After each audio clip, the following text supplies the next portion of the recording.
After World War II, there was a period of time during which the middle class in this country seemingly had everything that they wanted. Not actually, of course, but in terms of like providing basic material needs in between like the 1930s when we were recovering from the Great Depression and the 1950s after we were experiencing the post-war boom, there was a middle class, and the middle class didn't really need a lot of the things that corporations wanted them to buy.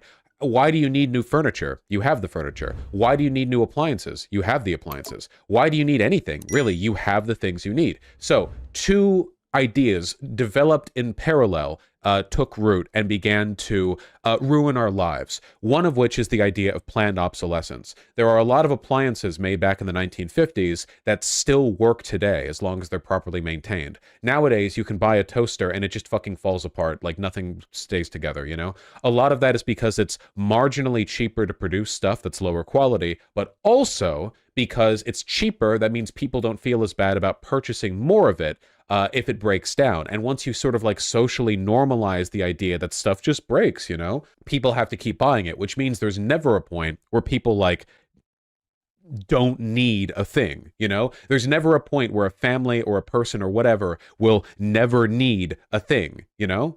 You know, they did that with cars too. This might be crazy to believe because there's actually been a reverse on this trend, but for a long while, cars would fall apart after just a couple of years, you know?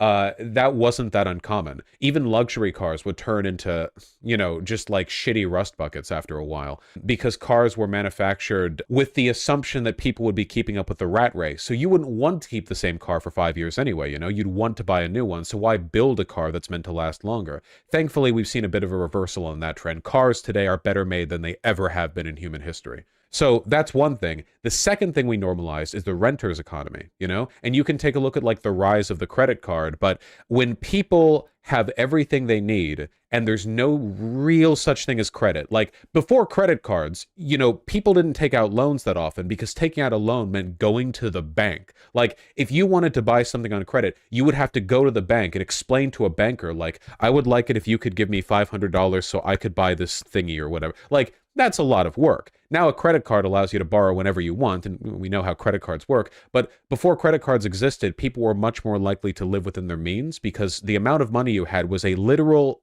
objective finite thing, not the kind of like abstract wishy-washy like paycheck to paycheck you owe this much in interest bullshit that we deal with today. The idea of a renter's economy, one in which people could buy and spend more and also spend more on interest because, you know, the amount of money you had on hand at the moment was kind of like fluid and abstract, that developed more over time. You know what I'm talking about, right? Can you understand, like, if you have an amount of money that is defined in finite literal terms by the cash in your wallet and your bank account, and you know how much is in that, you know what you're spending, right? And nowadays, that's still the case, right? You can still have cash in your wallet and you can have a bank account, but you want to spend on your credit card, don't you? After all, that's how you build credit. If you want to buy a car or a house in the future, you need to demonstrate you're capable of borrowing money and paying it back. Now banks won't trust you unless you run up a debt on a credit card and pay it off. So there's an incentive, a material incentive to use your credit card. Credit scores, an invention, not an infinite thing, not like an old thing, an invention designed to incentivize you to borrow more. And you want to borrow more, so you spend more, so you can't pay off the principal, so you have to pay the interest, so you live forever in debt. Which is why, hold on, how many Americans have credit card debt? Nearly half of credit card holders carry debt month to month on at least one card, and 56 million cardholders have been in debt for at least a year. You'll own nothing and you'll be happy. That's the debtor's economy. That's the renter's economy. All of this was done by design. It wasn't an accident. It wasn't done as like this wasn't just like an incidental consequence of a set of systems that would have happened anyway. This was a deliberate effort to push and incentivize certain types of transactions as a way of getting people to think of their current like cash availability as more abstract, so they have to pay the interest, so banks make more money, so corporations that sell commodities make more money because you buy more things because you have a wishy-washy amount of credit card money. Blah. That's the exact limit of the knowledge I have in the subject. I'm sure there are some great books in the subject, and I know that because I remember a YouTuber recommending one once, but I don't remember the name. Okay. Do you think credit cards were a net negative? Absolutely, 100% yes. Absolutely. the changes that were facilitated by the availability of the credit card and credit scores are like a absolute like 100% negative. Yeah. How many people have credit cards? Probably most every adult. You kind of want them because, again, if you don't run up debt and then pay it off, you don't build a credit score, and you want that credit score for a variety of things.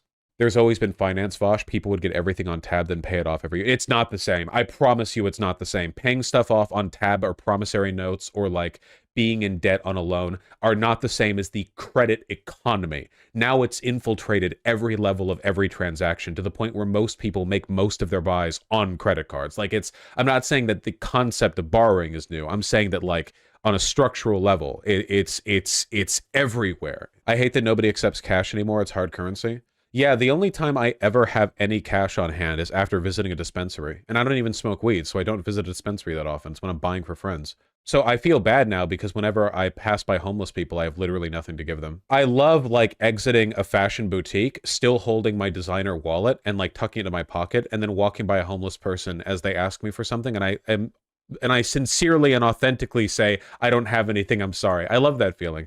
I need to take some cash out, man. Like keep some 20s in the wallet or something. Who doesn't take cash? A lot of places don't. Well, a lot of places also don't want to take card. It varies. It depends on the area and, you know, the business. Just give them a sublol. Yeah, that's true. A lot of parking places don't take cash. Oh, dude, Seattle has the best fucking parking infrastructure that I've ever... not parking infrastructure, parking payment infrastructure, because all parking spots owned by the city, which is all street parking and a lot of, like, parking lots, have an app, and it all uses the same app, and it's super easy. It auto-detects which parking spot you're at when you open up your phone, like with the geolocation thing. So you just open it up and it's like, oh, you're at this spot, pay this, beep, and you're good. Yeah, Japan is still, I remember having to carry around like just bills basically in Japan. Yeah. A lot of people don't take cash because they have to hire people to take the cash away, and that's insanely expensive. Yeah, that's true. Back when I was a security guard, one of my jobs was escorting the armed guards who would come in for the cash every morning. Because, like, you know those, like, armed security vans that you see moving through traffic? Those are almost certainly people whose job it is to, like, take cash from businesses, and they keep it in, like, lock boxes in the car, and then they bring it to a bank or whatever. And those guys are armed. They have, like, rifles and fucking flak vests and shit. And I, as, like, a high school security guy wearing my loss prevention equipment, which is a black shirt, like a little vest with a walkie-talkie, walking next to this guy in his 30s who's probably, like, a vet with a rifle, going up to the fucking safe with the cart to take the cash. Oh, man. They're not armed in Europe, though, right? Look, it's America, okay? Thank you for your service. Yeah, my pleasure. By the way, the buy now, pay later economy is one of the largest forms of debt in the States, especially among younger people, given the current bleak outlook and the fact that most will never own anything. So yeah. Yeah, I think I do, for what it's worth, by the way, and I'm going to sound very like neoliberal for a moment. I do think that, like, in terms of, with the exception of rent and medical costs and stuff like that, stuff is cheaper than it ever has been. And I do think that if you want to be like a giga-brained, high IQ, master of your own fate, it is possible to skill issue the debt economy just by not buying shit. The problem is that, like, all of these systems are designed to bait you into spending money. You know, you can't go outside or hang out without spending money. Here, you can have a bunch of cool shit. You can buy it, like, on a credit card. It's no big deal, blah, blah, blah. Oh, you can get it, like, no APR, like, pay out over 4 weeks, whatever. There's a bunch of, like, it's designed to make you make bad decisions. And at the end of the day, like, the purpose of a system is its outcome. If they make you make bad decisions, that's the purpose of the system. So, you know, I do think that a person with a lot of discipline and will could probably do pretty good saving up in this economy. Not for stuff like rent, housing prices, or whatever, but I do see a lot of people who are my age or younger who cannot spend money responsibly for shit. And I'm reminded of the fact that for a very long time, like, the average person could buy, like, one new thing a month, maybe. You know, maybe. And people would cycle through 2 or 3 outfits. Like, that was the case up until very recently. Up until, like, the 1960s, people would only have, like, a couple of outfits. You know, you'd have some shirts or whatever, but for the most part, like, that's why people took such good care of their clothes, but now everyone, like, throws it away or whatever. I think it's possible to skill issue it to an extent. Should we advocate for credit card abolition? Oh, yeah, unironically, yeah, fully, yeah. I think that would be good. I think that'd be far better. Businesses wouldn't like that, though. Are you telling millennials to not buy avocado toast? I mean, to an extent... A little bit.